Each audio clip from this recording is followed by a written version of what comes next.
Hello and welcome. I am JP Miller of the Empire Report, and we are thrilled to host this forum on family caregiving in New York and the challenges facing the people, nearly 2/3 of them women, who are providing that care. I want to thank AARP New York for sponsoring this forum. Thank you especially to Susan Arbetter, Spectrum News Capital Tonight political anchor, for moderating. And thank you to the elected officials and the panelists for participating. We're going to focus on an issue very important to New Yorkers of all ages, and especially to New Yorkers 50 and over who are family caregivers for loved ones. We'll hear from AARP about an in-depth survey that shows who these caregivers are and what concerns them most about their family caregiving responsibilities. We'll then be talking with state lawmakers about what is being done and what more could be done to address these challenges. Here to open our discussion is AARP New York State Director Beth Finkel. Beth, take it away. Thank you, JP. Thank you, Susan, for moderating. And thank you to the panelists for joining us. But most importantly, thanks to you, the viewers, for tuning into this program about an issue that is so vitally important to so many people across our state. And it just so happens November is National Family Caregivers Month. We got this in right under the wire.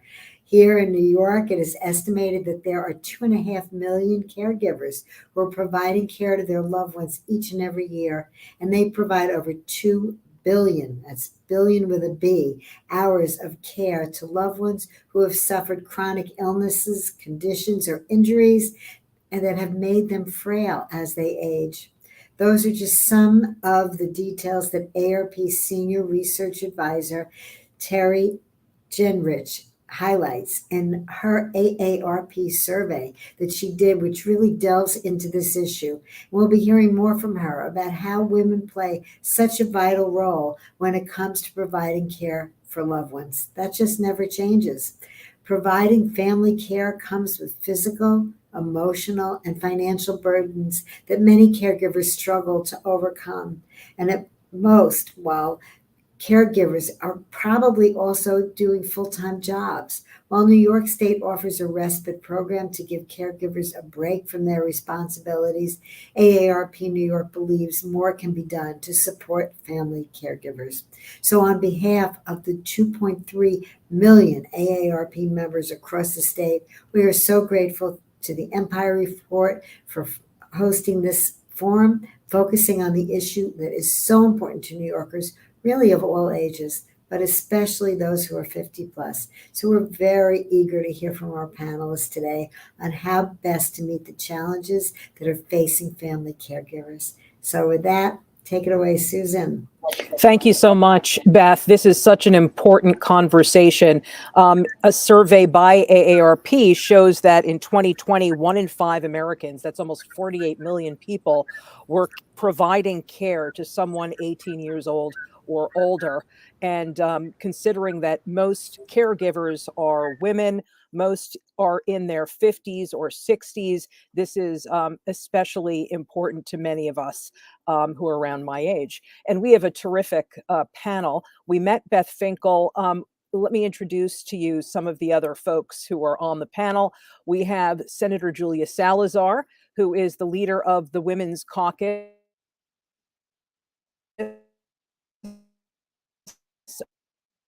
Julia, just want to raise your hand. Can you hear me, Senator Salazar? Okay, terrific. We also have Assembly Member Michaelle Salage. She's the chair of the Black and Puerto Rican and AAPI Legislative Caucus. Thank you, Michaelle. And we have Assembly Member Farah Souffrant Forrest. Thank you. Welcome. It's great to have all of you. And last but certainly not least, we have Terry Genrich, who did a lot of the research that we're going to be talking about today. And Terry is the AARP Senior Research Advisor. And I understand that we're going to start with you just so you can lay the foundation for what we're going to be talking about this afternoon. Great. Thank you. And we could put up slide 1. That would be helpful. Thank you. It's a pleasure to be with you this afternoon. are some of the insights from a telephone survey that AARP New York conducted of registered voters 50 and older in New York. I'm sure you've all heard the quote from Rosalind Carter before, but it's nice to say it again here. There are only 4 kinds of people in the world: those who have been caregivers, those who are currently caregivers, those who will be caregivers, and those who will need caregivers. I'm here to tell you a little about the first 2 kinds of people: women 50 and older in New York who have been a caregiver, and those who are currently providing care. If you're a woman aged 50 and older in New York, flip a coin, and that's your chance of being a caregiver. 49% of women 50 and older in New York have experienced family caregiver giving, either currently or in the past. If we can go to the next slide, please. We focus on women caregivers because they are more likely to be a caregiver than men. In fact, across both race and ethnicity, women are more likely to be a family caregiver. As the chart shows on the right, of white and Caucasian caregivers, 65% are women. Of African American and Black caregivers, 72% are women. Of Hispanic or Latino caregivers, 65% are women. And of Asian American and other Pacific Islander caregivers, 52% are women. Unfortunately, we didn't talk to enough caregivers in our survey who identified their race as Native American or Alaskan Native to report any data. So who are these women caregivers aged 50 and older in New York? Well, first, their median age is 63 years of age. Most of these caregivers have earned at least a college degree, a 2-year college degree, and over half, 53%, are married. Next slide, please. 1 in 3 female caregivers in New York live in households with income under $50,000. And keep in mind that the median household income in New York in 2021 was just over $74,000. Next slide, please. Women who care spend money caring for their loved ones. Nearly 9 in 10, that's 87% of female caregivers, say they have spent money caring for their loved ones on at least one of these 11 items included in our survey. As the chart shows, 3 and 4 have spent money on transporting their loved ones, and 4 and 10 have spent money on medical equipment and on prescription drugs. Slightly fewer have spent money on housing costs and home modifications, either to their home or to their loved one's home. And while we didn't talk to enough female caregivers who identified their race as African American or Black to report that separately, if we look at all African American or Black caregivers, both men and women, they are more likely to spend money on general housing costs and respite care. And also, while we didn't talk to enough female caregivers who identified their race as Asian American or other Pacific Islanders, if we look at all of those caregivers, both men and women, they are more likely to spend money on a number of these items, including general housing costs, respite care, medical equipment, prescription drugs, and medical costs. Women who care work while they provide care. Most women who care, 65%, have been employed while they have provided care. If we look at all African American or Black caregivers, both men and women, a much higher percentage, 72%, say they have worked while providing care. Next slide. 8 in 10 working female caregivers, 50 and older in New York, say they feel stressed in balancing their jobs and their family responsibilities. Women who care need support while they work. 8 in 10 say it's extremely or very important to have access at work to caregiver support programs, such as flexible work hours. And over 8 in 10, 86% say it's extremely or very important for employers to recognize the stress that working caregivers face. Not only are female caregivers who work stressed in balancing their work and family, but most women who care say they're stressed emotionally. 3 in 4 female caregivers 50 and older in New York say they feel stressed emotionally due to their caregiving responsibilities. And many of these women who care are strained financially. Nearly 4 in 10, 37% of female caregivers 50 and older in New York say they feel strained financially due to their caregiving responsibilities. Next slide, please. Women who care want more from their state government. The majority of female caregivers, 54%, do not believe that the state government offers enough support for unpaid family caregivers. And again, looking at African American or Black caregivers, both men and women, 71% of these caregivers do not believe that the state offers enough support. Women who care support a state income tax credit and increased funding for respite care. 85% of female caregivers in New York support a state income tax credit for family caregivers who spend their own money to care for their loved ones. And 83% support increased funding for New York's respite care programs. Most women who care would prefer to receive care at home if needed. 9 in 10 prefer to receive care at home with caregiver assistance. Only 6% would prefer to receive care in an assisted living facility, and only 1%, 1 out of 100, would prefer to receive care in a nursing home. Women who care have concerns about nursing home care. Nearly all of them, 95%, say they are extremely or very concerned about the quality of care they would receive in a nursing home or about the nursing home not having enough staff to provide care.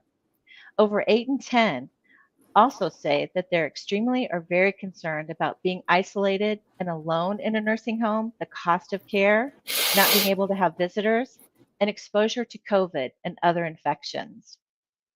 Women who care support nursing home reforms. Nearly all, 96%, support increasing the frequency of safety inspections of nursing homes, and 86% support increasing government funding to nursing homes to help improve pay and benefits to maintain and attract nursing home staff.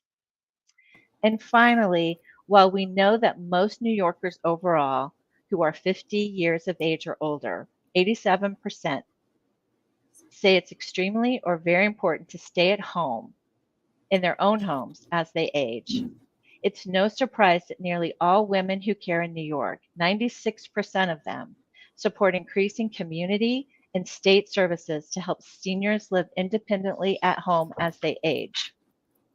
Again, thank you for your time and this opportunity to talk about women who care in New York. Thank you so much. That was, again, Terry Gingrich. She's the AARP Senior Research Advisor, and she did much of the research for this survey. So I thought that we could start by asking each of the panelists their reactions to the survey data. I know that I was really surprised by the 95% number of caregivers who had concerns about nursing homes. So why don't we start with Assemblymember Solage? What struck you? First, I want to thank AAPR and also the Empire Report for really getting this data together and highlighting the importance that we have a caring crisis that's coming before us, because we see that there's a seismic shift in the composition of our population. So, a lot of the data, I 100% agree with, and it's really important that we're building that aging in place infrastructure, building, a strategy for making sure that we have geriatric care management, and also building a financial security blanket for many of these caregivers, many of them unpaid. And I know for sure, I'm probably one of them. I'm in what they call the sandwich generation. And I'm particularly the club sandwich generation, where I'm taking care of young kids. And then I have my parents who I'm also caring for. So this idea that women are bearing the burden is 100% true, especially women of color.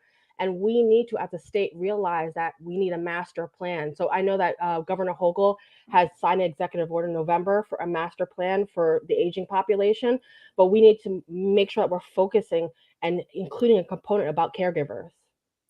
Thank you. How about Senator Salazar? What struck you as Terry was outlining what she found? What really strikes me, and all of this is really valuable and insightful data, but what strikes me is that nearly half of the 50 and older New Yorkers who were surveyed have experience as a family caregiver. So it's that so many people who are caregivers are actually beginning, if not now, then very soon, to be aging themselves. And that, I think, really speaks to the shortage of home care that we have in New York State, which is particularly severe, and the need for us to, as a state and as a state legislature, really be taking care of the needs of those family caregivers in particular as they're aging as well. Thank you, Senator. Assemblymember Forrest, what would you like to share with us? What came to the forefront for you? Yes, thank you. Again, I want to echo the words of Assemblymember Salongas and thanking AARP and Empire Report for the wonderful work that they're doing on this very important report. It's not surprising to me, any of the data that was presented. In fact, I'm very happy that it's made so transparent and clear that the number one issue that I find that's very scary, yes, 50, people who are working and caring for their loved ones are not making a lot of money. So you would think that having assisted living or nursing home would be, oh my God, thank God I have this sort resource. But people are afraid too to let their family members go. And the statistics, the stories that you hear from constituents, and even me as a nurse working in nursing homes, working in assisted care facilities, I wouldn't put my father there. Wow. So even when I struggled to take care of my father who had Alzheimer's for many, many years, over 5 years, I did not want my dad to go to nursing home. They had to fight to get me to finally give him to care. So that fact is where the state can come in. We have the opportunity to have more say into what assisted living looks like, nursing homes look like, but we don't really say much. Assemblymember, did your dad pass? Yes, he passed during COVID at a nursing home.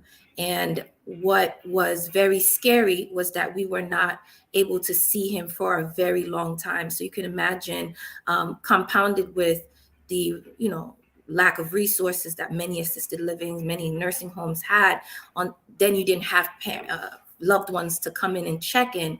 And so literally my father passed away without anyone around.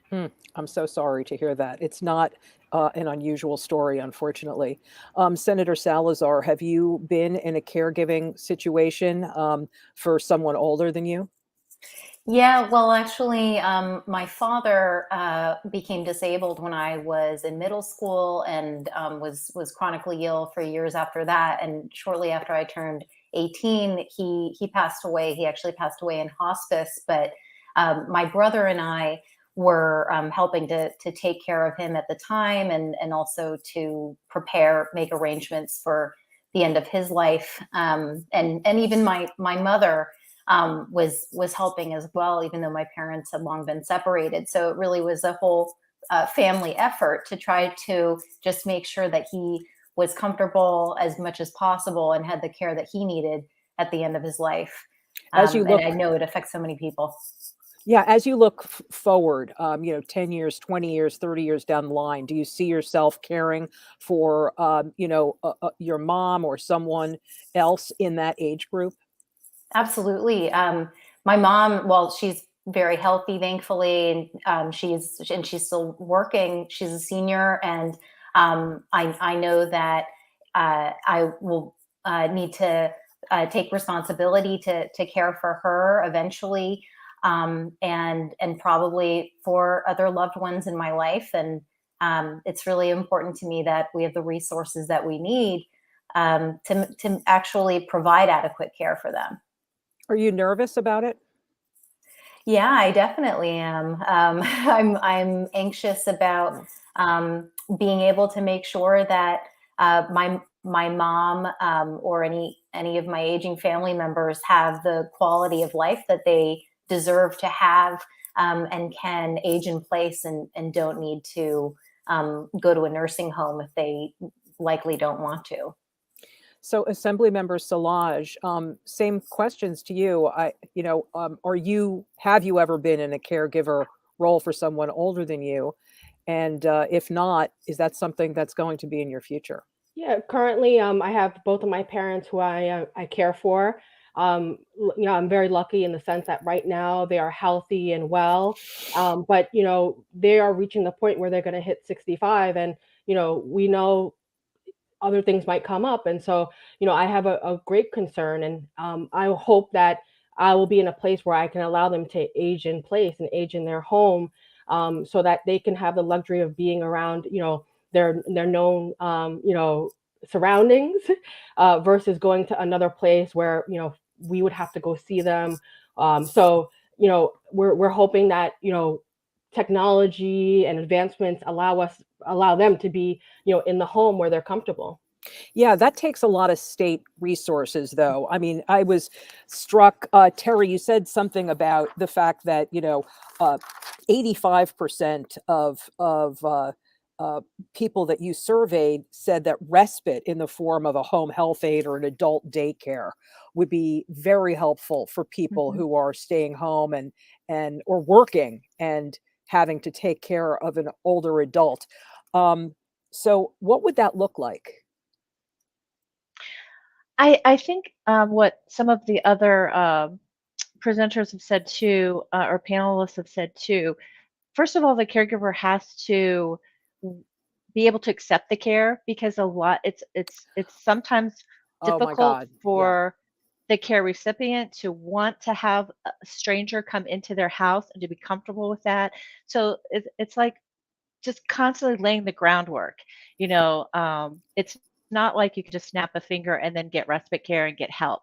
A lot of caregivers don't seek it because it's too hard to get it into their homes. There may be resources out there. There might be home health aides and things like that, but the care recipient, may not want that person there. And a lot of caregivers, especially caregivers of color, feel that it's their responsibility. It's ingrained in them intrinsically, in their culture, in their upbringing, that they will take care of their family. They will not, put that on anybody else. So, but I think, there's much opportunity for more respite care funding and more opportunities for people to start using it and to see the benefits of it.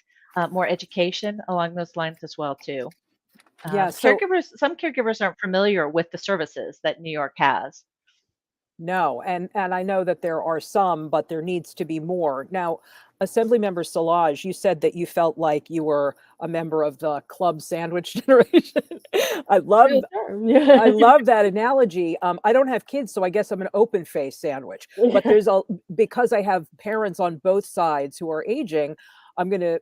The expectation is that because I don't have children, that will be my responsibility. So that's a lot, and parents don't always see themselves in the way we see them. I see my in-laws, for example, as being very much in need of in-home care, but they're not accepting it. So that's an issue. Have you had any situations like that, Assembly Member? And what are you doing on the legislative level to sort of foster all of this? Yeah, definitely. I have parents who, I gave my father an iPhone, and I do tech service almost every day. So, I think, as I said before, my parents are healthy, but there are things that they need assistance with. Yeah. And, I agree definitely as a daughter of Haitian immigrants. I'm the last of four children, and, that responsibility falls on me to care Oh, for my wow. parents, which I love it. And I every day I look forward to being and hearing the stories of my parents and being with them. So, to me, it's not a bother. But as a state, we need to realize that we need to build an infrastructure to support caregivers, and that infrastructure needs to include ensuring that we are doing more telehealth. During the COVID pandemic, my father contracted COVID-19. Luckily, we were able to use telehealth, and he was able to get, some of the, medication to help him get through it. And he's healthy and happy right now. But if it wasn't for telehealth, we would have had to bring him to facility and get care. and it made it simple. So on a statewide level, we've been doing a lot to ensure that we have access to telehealth, and that's great. The federal government allowed a lot of reimbursement for home hospital services. And so we need to build on that and also do payment parity to ensure that providers are being given, the monies that they're owed for the same services. So critical. So critical. That's right. What about employers? What would you like to see employers do? And how important is it that employers support people like you who are caregiving? Yeah, definitely. I have legislation. It's called a Time for Parenting Act, and we want to expand it actually not only to include allowing employers to give employees time to take care of young children, but also for our older New Yorkers, and allowing caregivers that time, that flexibility of scheduling, and use of their time to be in order to take care of their loved ones. We pass a paid family leave program because we acknowledge that we shouldn't be choosing a paycheck over family members. So we need to expand on that. So, Senator Salazar, same question. How can the legislature incentivize employers to do the right thing when it comes to their employees who need to be doing a lot more than just going to work? They have to care for their parents.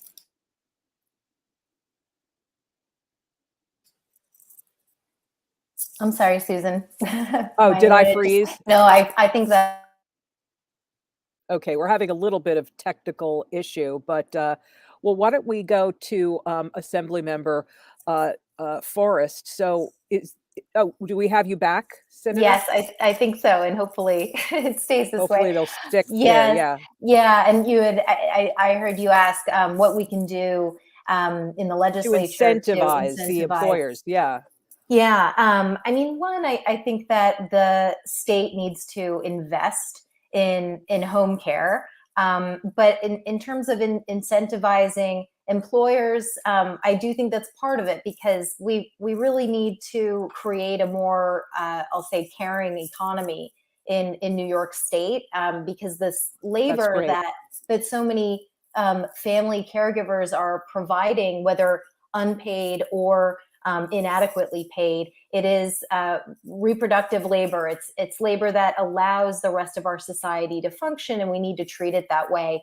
And I think that if the state invests in fair pay for home care, it helps incentivize employers to be able to make that commitment to their employees as well. So what do you say to those people who say, sure, I want to give these folks more money, but that's just going to raise the cost of everything else? How do you respond to critics of fair pay to home care? I think that we don't, frankly, have a choice but to invest in fair pay for home care at this point, because the home care shortage in New York State is so severe, the most severe in the country.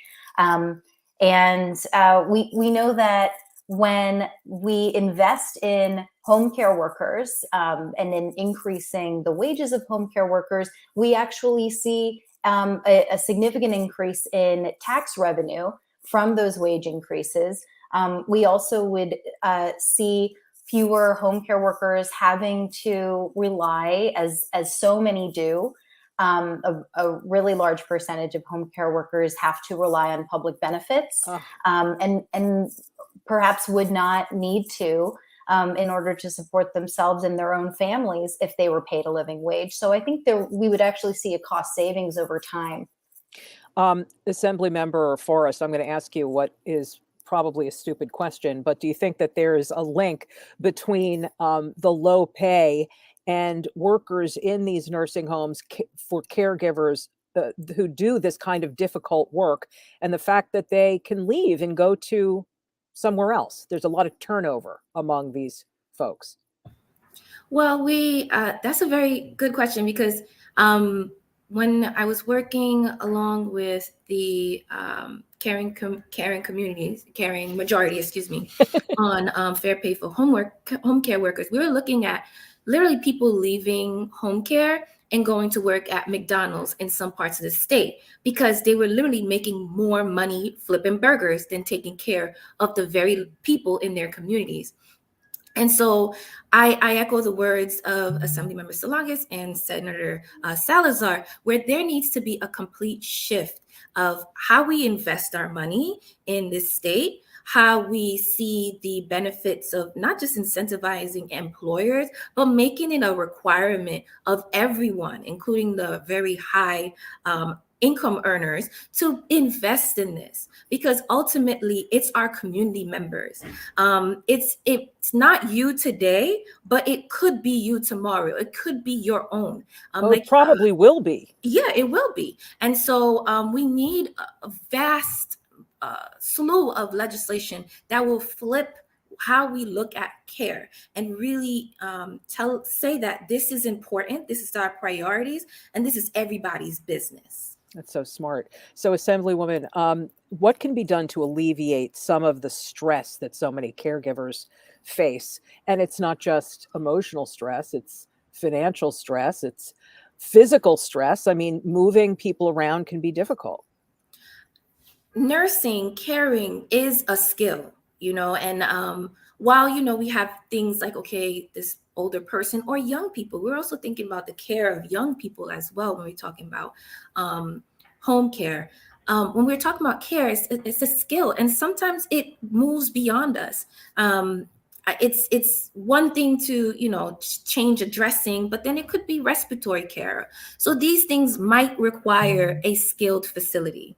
And so when we do get to the point where it's too much for you and you have to let go, it shouldn't be a choice between putting food on the table or paying rent and taking care of your person. And so this is why we need more transparency, more accountability in our assisted facilities. And this is why I have a bill A9321 that actually holds the adult care facilities accountable through a ways of public commentary, and also a way for the state to be able to take over a facility that's just not doing it. Because we know, the word is on the street, that nursing home, that assisted care facility is nonsense. We know that, but there's no real way to pinpoint them and hold them accountable. And this is where the state can step in. Yeah. So, Assemblymember Solage, is there a way for the Department of Health to maybe can the legislature give the Department of Health more teeth to look at nursing homes and assisted living facilities that are not doing well, and that are not doing well by their customers, the people who are living there? Yeah, definitely. I think the COVID pandemic helped accelerate that conversation about what we need to do to hold nursing homes and other care facilities accountable for mismanagement.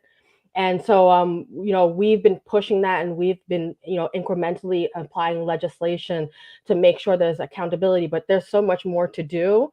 And also in that stroke, we need to make sure that we are providing enough assistance, financial assistance from the state, to make sure that these homes have the services that they need. And so, it's a balancing act that we're pushing for. But I think none of the legislature is afraid to push for that accountability from the nursing homes. And we see that my colleagues have great bills, and I think we want to push forward and push that legislation. So final comments from Senator Salazar. I think that we're running out of time. I believe we are. So yeah, I would love to hear from Senator Salazar and Terry. Sure. I just want to, first of all, thank you, Susan. Thank you, AARP, to Terry and fellow panelists for really championing this issue and caring about family caregivers in particular, for doing this research. I really want to encourage everyone to learn about the Campaign for Fair Pay for Home Care, because I think it's absolutely necessary in order for us to meet the needs of the home care crisis in our state, and build a better future for everyone who is aging or at any point in their lives relies on care in New York. Terry, did you want to say anything to sort of wrap things up? I will leave you all with one haunting thought, and that is, if you live to be 65 years old, luckily, if you're lucky to get there, you have a 70% chance of needing long-term care. Could be for a year, could be up to 5 years. So, it really needs to be front of mind to a lot of people. That's such a good thing to remember. Does anybody else want to say anything before we say goodbye? Well, you guys were just terrific. I just want to mention State Senator Julia Salazar, Assemblymember Mikhail Solage, Assemblymember Farah Souffrant Forrest, Terry Genrich, and Beth Finkel, who I believe is still on here. Thank you very much. This has been a very important conversation, and we appreciate your time. JP, back to you. Wow, that was awesome. What a forum. Thank you so much to Susan Arbetter, our amazing moderator. I'm really grateful. Thank you so much to Senator Salazar. Thank you to Assembly Member Solagis, to Assembly Member Forrest. Thank you to Terry from AARP. And of course, thank you to Beth Finkel of AARP New York. For more information, please visit aarp.org or empirereportnewyork.com. Thank you so much. We'll see you for the next one.